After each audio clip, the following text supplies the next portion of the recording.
আরজি করে চিকিৎসকের ধর্ষণ ও হত্যা মামলায় তৃতীয় স্ট্যাটাস রিপোর্ট জমা দিল সিবিআই। টেলিফোনে এই মুহূর্তে রয়েছেন আমাদের প্রতিনিধি প্রকাশ সিনহা।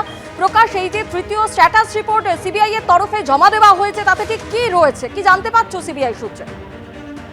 দেখো, তোমাকে বলি যে আজকে তৃতীয় স্ট্যাটাস রিপোর্ট সিবিআই তরফে জমা দেওয়া হয় এবং সেখানে বলা হয় যে একাধিক ব্যক্তিদের তারা জিজ্ঞাসাবাদ করেছে, নতুন করে বেশ কিছু সিসিটিভির ফুটেজ তারা খতিয়ে দেখছে।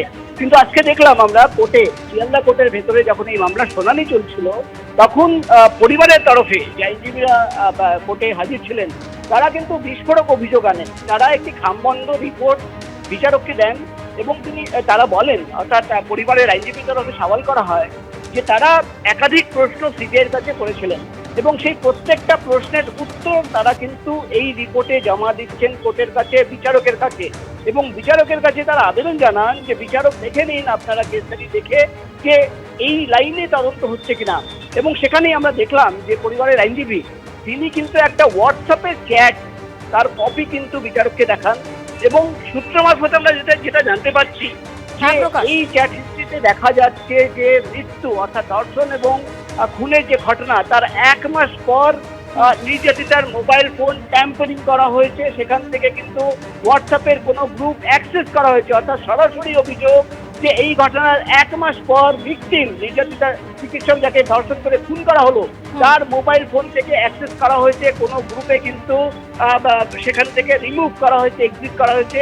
এখানেই কিন্তু পরিবারের আইনজীবীর প্রশ্ন যে এই ঘটনার 1 মাস পর কিভাবে এই মোবাইল ফোন অ্যাক্সেস কেউ করতে পারে, কিভাবে একটা গ্রুপ থেকে সেই নাম্বার এক্সিট করতে পারে। অর্থাৎ অভিযোগ আনা হচ্ছে যে পুরোটাই কিন্তু ট্যাম্পারিং করা হয়েছে। সব মিলিয়ে কিন্তু এই মুহূর্তে আমরা দেখতে পাচ্ছি পরিবারের তরফে যে রিপোর্ট জমা দেওয়া হয়েছে সেটা কিন্তু বিচারক এখন খতিয়ে দেখছেন। ধন্যবাদ প্রকাশ। বিক্ষোভের নামে বিকাশ ভট্টাচার্য সহ আইনজীবীদের উপর চড়াও বিচারপতির দৃষ্টি আকর্ষণ। বিচারপতি বিশ্বজিৎ বসুর দৃষ্টি আকর্ষণ আইনজীবীদের। প্রধান বিচারপতি দেখছেন, তবে এটা সহ্য করা যায় না, মন্তব্য বিচারপতি বিশ্বজিৎ বসু।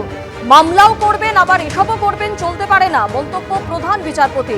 আইনজীবীদের আবেদন গ্রহণ করলেন প্রধান বিচারপতি। অ্যাডভোকেট জেনারেল, অতিরিক্ত সলিসিটর জেনারেল এবং আইনজীবীদের 3টি সংগঠনকে নোটিশের নির্দেশ। বিক্ষোভকারীদের তাণ্ডবের প্রতিবাদে হাইকোর্ট চত্বরে মিছিল আইনজীবীদের একাংশের। আইনজীবীদের উপর চড়াও, হাইকোর্টে অতি দ্রুত শুনানির সম্ভাবনা। 25শে এপ্রিল হাইকোর্ট চত্বরে বিকাশ ভট্টাচার্য, ফিরদৌস শামীম ও সুদীপ্তদের উপর বিক্ষোভকারীদের চড়াও। বিক্ষোভের নামে আইনজীবীদের উপর চড়াও, শারীর শিক্ষা, কর্মশিক্ষার চাকরি প্রার্থীদের একাংশ।